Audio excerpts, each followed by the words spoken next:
We're talking about two hot topics today on Warriors Today by Chat Sports. I'm your host, Allie Barefoot. And first things first, we got to give credit where credit's due. Brandin Podziemski has earned honors in the NBA. We're going to break that down in just a second. But on the back half of the show, I want to talk about Isaiah Hartenstein possibly signing with the Golden State Warriors after the Indiana Pacers knocked out the Knicks in Game 7 of the second round, and what the latest is about Isaiah Hartenstein possibly leaving the New York Knicks. But like I said, let's talk about the rookie here just for a moment, as he did earn 2023-24 NBA All-Rookie First Team. Of course, only two guards do make it to the All-Rookie Team first and second. Brandin Podziemski sliding his way right there into first. And tell you what, BP, he called this months ago. He said he deserved this. He wasn't sure exactly how the voting went or what they look at, but he knew that what he did for the Warriors this season deemed him a spot on the first team, along with some really highly awarded rookies here. Of course, you got Chet Holmgren, Jaime Jaquez Jr., Brandon Miller, and of course, Wemby, who was the 2024 NBA Rookie of the Year. So I want you guys to go on ahead and spam BP in the comment section, spam number 2, spam something to give the rookie some love, because, I mean, hey, he called his own fate. He said he wants to be on NBA first team, all-rookie team. That's exactly what he did. Show the rookie some love, because I think the Warriors' backcourt is in pretty good hands with Brandin Podziemski. I really loved what he did this last season for the Warriors, and because he did receive 64 first-team votes plus 33 second-team votes, so of course some NBA analysts out there did see him more of a second-team fit. He actually pushed out rookie Derek Lively the second for the Dallas Mavericks for the first team by 52 votes, so it was a landslide. Most NBA analysts did see Podziemski being a first-team honor, and I do too, because what he did for the Warriors is extremely hard coming in to play veteran ball for Steve Kerr. It's especially hard to be somebody like Steph Curry's right-hand man, and even when you have somebody in there like a Chris Paul, I love Brandin Podziemski's play. It really showed me that, hey, this NBA is based out of young people now. It's not so much veteran ball. It's really the young man's game, and his offensive rating 117.5, that was first on the Warriors. That's a hell of a stat for a kid in his first year out of Santa Clara. Plus minus, he was plus 3.6, that's first. Rebounds per game, he was second. And this is a guard we're talking about. His offensive rebounds were up there with Trayce Jackson-Davis and Kevon Looney. I never not saw Brandin Podziemski crashing the board on offense or a defense, and I loved it. And he was second in net rating for the Golden State Warriors with 5.9. This kid worked day in, day out. The number one thing I remember at BP is really stepping up when Draymond Green and Klay Thompson were ejected against the Timberwolves, and I saw the sparks of what Brandin Podziemski had to give out, had to show out against now the Western Conference Finals team, the Minnesota Timberwolves. I think Golden State Warriors are in really good hands with Brandin Podziemski. Not only that, but the young core, the Trayce Jackson-Davis, the Jonathan Kuminga, the Moses Moody, to have a first-team All-NBA rookie, I mean, he's really giving me flashes that he could possibly be the next face of the franchise when it comes to the backcourt way after Steph Curry is gone. If the Warriors do decide to keep him, continue to grow with BP, offer him extensions, keep him there for the long haul, because I think you got a steal with the number 19 draft pick in 2023. But I do want to talk about Trayce Jackson-Davis just a little bit and his future with the Golden State Warriors coming up here in just a few moments, because this will depend on whether or not the Golden State Warriors go out there in free agency or by the trade and go on ahead and pick up a center to bring to the Golden State Warriors, or if they're going to trust the rookie to take over that big spot moving forward.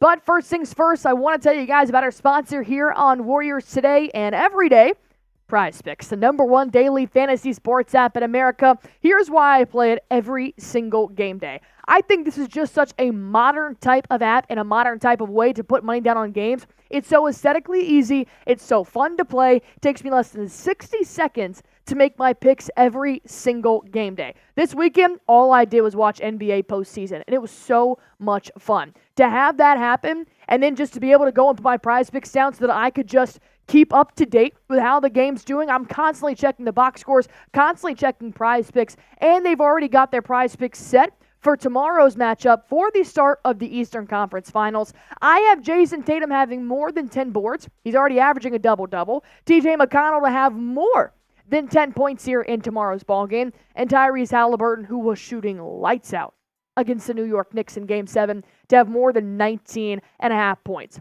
Life's too short. I take the more. If you guys want to go ahead and pick more or less on a player's projected stats, go to prizepicks.com/CLNS.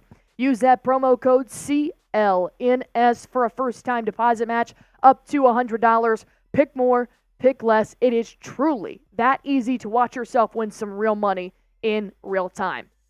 Let's get back here to Kendra Andrews, reporter for the Warriors via ESPN, talking about Trayce Jackson-Davis here. Of course, she gave the news that Brandin Podziemski was named to the All-Rookie team, but then center Trayce Jackson-Davis missed the second team by one vote, probably because his role in the team didn't become prominent into the last stretch of the season. That's very true. We didn't really see Trayce Jackson-Davis a lot until the second half of the season. We saw more Kevon Looney, we saw Dario, but then their playing time dipped significantly, primarily after the All-Star break, which is where TJD really got to showcase his talents. And as you guys can see here, this is the full list of the first team and the second team, and don't get me wrong, all of these players absolutely deserved the honors that they got. Do I think Trayce Jackson-Davis is another player that I'm glad he got his recognition just being one vote away from making second team here? Because you got to also look at what TJ did. He's 6'9". He's stepping into a really big position here for the Warriors, who have been lacking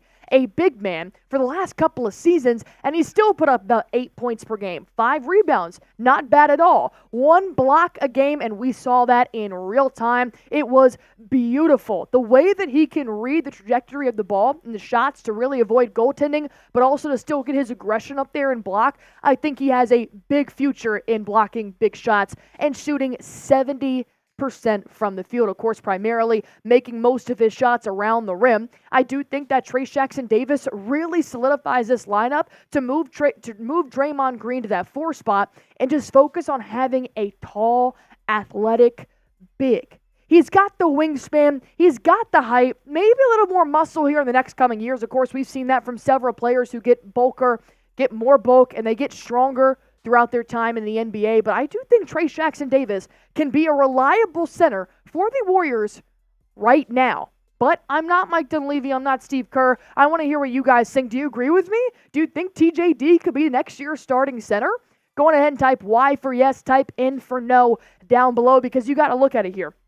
While Trayce Jackson-Davis, I think I am very surprised by his talent coming into the league as a rookie. I think he's only going to get better. There are also several big men out there right now in NBA free agency and could possibly be on the trade chopping block. Number one target I'm looking at is Isaiah Hartenstein. Why? Because they just lost the New York Knicks in the second round of the playoffs, and they've already had rumors that they possibly can't keep Isaiah Hartenstein, who will now be entering free agency this offseason. You've got Mitchell Robinson, unfortunately, who's been dealing with injuries, but they do have a center. Hartenstein really stepped up here in the postseason for the Knicks because Mitchell Robinson had been out. And he may be on the move just because they may not be able to afford him anymore. The Knicks only signed him for 2 years. And of course, he's played with several different teams here in the NBA. We thought he found his home with the Clippers, and then he went back to the East Coast and didn't really make a name for himself in the New York lineup until Mitchell Robinson really started to show some injury signs. That's when Hartenstein got to really show out here for the Knicks, primarily on offensive rebounding, which, like I just said, I love a guy that can get a no board. I'm all for it. But he made a huge difference offensively and defensively for the Knicks in the postseason. Plus, because he has full bird rights here, New York can only offer him 175% of the salary due to that full bird rights, which means the max they can offer him is about $16 million, $17 million next season.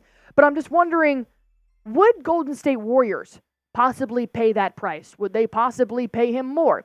If they're looking to get a big for the long term, and I think Isaiah Hartenstein would be a big you'd get for the long term, he's only 26 years old. Yes, he's been with a couple of teams. He's really been trying to find his spot in a starting lineup somewhere for an organization. But 8 points per game, about 9 boards per game, which is not bad at all, considering when Trayce Jackson-Davis has about 4 boards less than that. 1.1 blocks per game, putting up the exact amount Trayce Jackson-Davis is, shooting a little less effectively from the field as Trayce Jackson-Davis is, but he played a lot more games than Trayce Jackson did as well.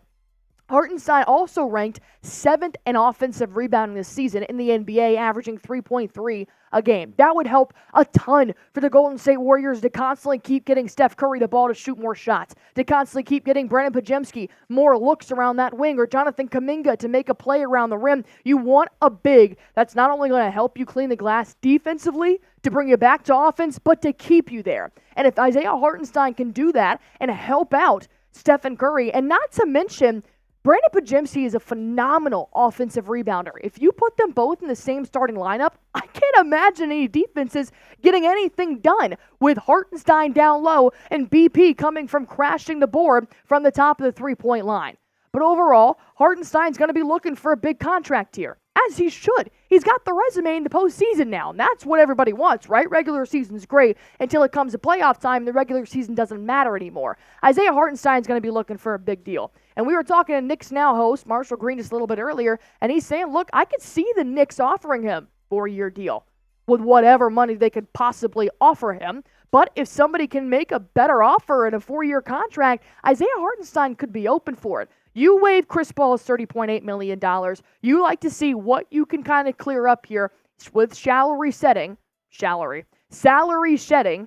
to get Isaiah Hartenstein. I think it's worth a phone call. But it comes down to whether or not the Warriors are going to stick with Trayce Jackson-Davis for the long haul or go out right now in free agency and pick up a win-now talent like Isaiah Hartenstein. They could go grab a 35-year-old veteran, kind of keep him alongside Trayce Jackson-Davis. But if you go get a 26-year-old Isaiah Hartenstein, you're getting him to start. And I fully believe that. With that being said, do you think the Warriors should go out and get Isaiah Hartenstein NBA free agency? If the money is there and they have a contract they're willing to offer, maybe a contract they weren't going to offer Klay Thompson or so on, go on ahead and comment why you would pick up Hartenstein or not in free agency down below. While you guys are at it, feel free to hit that sub button for me here on Warriors Today by Chat Sports. Any moves the Warriors make, you know we got it right here for free at Chat Sports.